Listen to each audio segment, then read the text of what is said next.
বর্তমান সরকারে বঙ্গবন্ধুর উত্তরসূরিরা আপনাদের সরকারের কর্মকাণ্ড দেখে মনে হয় আপনাদের বুকের মধ্যে এই প্রত্যয় জন্ম নিয়েছে যে রক্ত যখন নিয়েছি আরও রক্ত নিব, বাংলাদেশের ভিন্ন মতকারীদের নিশ্চিহ্ন করে ছাড়বো ইনশাল্লাহ। আমার সাথে এই কোটা আন্দোলনের যে ইস্যু সেটার সাথে কোনো সম্পর্ক নাই, বিকজ আমার আর কোনো চাকরি দরকার নাই। আমার সন্তানদের সাথে এই আন্দোলনের সম্পর্ক নাই, তারা এখন অনেক ছোট, তারা এই আন্দোলনে যায় নাই। কিন্তু আমিও প্রতি রাতে ঘুমাতে পারি না।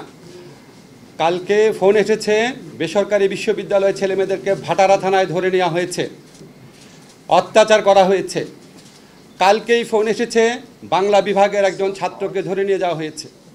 কালকেই ফোন এসেছে একটা জায়গায় ব্লক রেড করা হচ্ছে, কথা শুনতে পাচ্ছিলাম না। এর আগে শুনেছি আমরা বিভিন্ন জায়গাতে কারফিউ জারি করে চারদিকে ঘিরে ধরে হেলিকপ্টারের আলো ফেলে বাংলাদেশের ছাত্র তরুণ কিশোরদেরকে গণগ্রেফতার করা হচ্ছে। গায়ে দেখা হচ্ছে আঘাতের চিহ্ন আছে নাকি, আঘাতের চিহ্ন মানে হচ্ছে সে আন্দোলনে ছিল, তারপর গ্রেফতার করা হচ্ছে। আমি ঘুমাতে পারি না যখন আমি শহীদ মুগ্ধর গল্প পড়ি। যেই ছেলেটা আন্দোলনে গিয়েছিল বিস্কিট আর পানি দেওয়ার জন্য, সবাইকে বলছিল পানি লাগবে কি না, এরকম একটা ছেলেকে মাথায় গুলি করে হত্যা করা হয়েছে। আমি ঘুমাতে পারি না যখন দেখি একটা ছেলে সে টিয়ার গ্যাস ঢুকছে বাসার মধ্যে, সেটা বন্ধ করতে গেছে, 11 বছরের ছেলে, তাকে মাথায় গুলি করে হত্যা করা হয়েছে। 6 বছরের একটা মেয়ে রিয়া মারা গেছে। 4 বছরের একটা শিশু বারান্দায় মারা গেছে, বারান্দায়, ছাদে, ঘরের ভিতরে শিশু কিশোরদের হত্যা করা হয়েছে। আজকে আমরা শুনতে পাচ্ছি যে 267 মারা গেছে। একটা বর্ণ আপনাদের বাড়িয়ে বলছি না। কালকে একটা জিনিস কিনতে গিয়েছিলাম একটা দোকানে, বলছে স্যার হাজার হাজার লোক মারা গেছে, আমরা বিশ্বাস করি, আমরা এই সরকারকে বিশ্বাস করি না। আজকে যখন এই রকম হত্যাকাণ্ডের ক্ষত যন্ত্রণা আমাদের বুকে, দেশের প্রত্যেকটা অঞ্চলে ব্লক রেড করে আমাদের তরুণদেরকে, কিশোরদেরকে, ছাত্রদেরকে গ্রেফতার করা হচ্ছে, নির্যাতন করা হচ্ছে, তখন আমাদের মনে প্রশ্ন আসে, এই সরকার কি বাংলাদেশের তরুণ, বাংলাদেশের ছাত্রদের বিরুদ্ধে যুদ্ধ ঘোষণা করেছে? এটা কি কোনো অধিকৃত ভূমি? এটা কি গাজা স্ট্রিপ? এটা কি কাশ্মীর? এই দেশে যে পুলিশের ইউনিফর্ম পরা লোক দেখি, এরা কি ভিনদেশি বাহিনী? এরা কি আমাদের ট্যাক্সের বিনিময়ে চলে না? এরা কি আমাদের অর্থে লালিত না? এই অস্ত্র কি আমাদের অর্থে কেনা না? আজকে আমরা গান শুনেছি মুক্তিযুদ্ধের সময়, একটি ফুলকে বাঁচাবো বলে যুদ্ধ করি।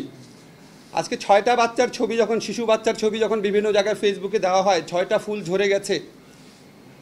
বর্তমান সরকারে যারা আছেন, নাম নিচ্ছি না আপনাদের বুকের মধ্যে তো কোনো ক্রন্দন দেখি না, আপনাদের মধ্যে তো কোনো কষ্ট দেখি না।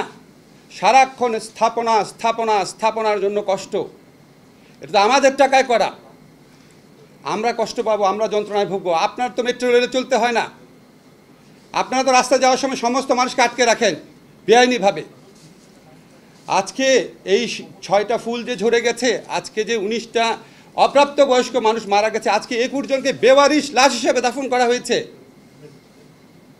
আজকে কালকে দেখলাম একটা মাকে ভিডিওতে রাস্তার মধ্যে কাঁদতে কাঁদতে আছড়ে পড়ছে যে আমার ছেলেটা কোনো আন্দোলনে ছিল না, বাজার করতে গেছে, তাকে গ্রেফতার করা হয়েছে।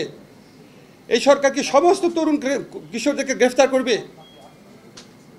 আপনারা যে লক্ষ লক্ষ তরুণ কিশোর ছাত্রের বিরুদ্ধে দাঁড়িয়েছেন, তাদের অভিভাবক আছে, তাদের পরিবার আছে, তাদের সমব্যথী মানুষ আছে। 71 সনের যুদ্ধে আমরা প্রমাণ করেছি, বাংলাদেশের হৃদয়ে গুলি করা হলে বাংলাদেশের প্রতিটা ঘর সেই যুদ্ধে যোগ দেয়। আজকে প্রতিটা ঘর থেকে ক্ষোভ, প্রতিটা ঘর থেকে সেই প্রতিরোধের আহ্বান। আপনারা এটাকে আর তুচ্ছ-তাচ্ছিল্য করেন না। কেন আন্দোলন হচ্ছে এগুলি বলে জাতির সাথে ঠাট্টা মশকরা করেন না। আন্দোলন হচ্ছে হত্যাকারীর বিচারের দাবিতে, আন্দোলন হচ্ছে গণরুম কেন্দ্রিক যে টর্চার সেল। পৃথিবীতে কোনো বিশ্ববিদ্যালয় আছে নাকি, চ্যালেঞ্জ করলাম, পৃথিবীতে কোনো বিশ্ববিদ্যালয় আছে নাকি যে বিশ্ববিদ্যালয়ের প্রতিটা ছাত্রাবাস টর্চার সেল রয়েছে? সেই টর্চার সেলে ছাত্রদের মৃত্যুর খবর আপনারা পেয়েছেন। জোর করে কৃতদাসের মতো গেস্টাপো বাহিনীর স্টাইলে সেখানে অত্যাচার করা হয়। এগুলি তো মিথ্যা কথা না, দিনের পর দিন পত্রিকাতে এসেছে। আজকে সেই গণরুম কেন্দ্রিক নির্যাতনের অবসান চেয়েছে ছাত্ররা। কেন আন্দোলন বুঝতে পারেন না? যেই উপাচার্য প্রক্টররা তাদের প্রতিরোধ করতে, তাদের প্রতিরক্ষা দিতে ব্যর্থ হয়েছে, জাহাঙ্গীরনগরে গেট লাগিয়ে দিয়েছে, এগুলো তো নতুন ঘটনা না। আজকে তাদের পদত্যাগের দাবি আসছে। শিক্ষার্থীদের অরিজিনাল যে দাবি ছিল 9 দফা, যেটা আমরা বিশ্বাস করি জোর করে চেঞ্জ করে দেওয়া হয়েছে, সেখানে দাবি ছিল যে দায়ী মন্ত্রীদের পদত্যাগ। আজকে এই দেশের তরুণ কিশোরদের বিরুদ্ধে 70-80 বছরের বৃদ্ধ গতায়ু প্রজন্মের মন্ত্রীরা তাদের বিরুদ্ধে ছাত্রদেরকে লেলিয়ে দিচ্ছে। আমাদের দেশের তরুণ সমাজের একটা অংশকে কৃতদাস এবং গণরুমে টর্চার সেলের ভিকটিম বানানো হয়েছে, আরেকটা অংশকে খুনি বাহিনী বানানো হয়েছে। এই প্রক্রিয়াতে যারা সরাসরি যুক্ত, যারা সরাসরি নির্দেশ দিয়েছেন, তাদের বিচার চেয়েছে। এটার মধ্যে অন্যায়টা কোথায়? ছাত্ররা কি বলেছে সরকারের পতন চাই? ছাত্ররা কি বলেছে নতুন নির্বাচন চাই?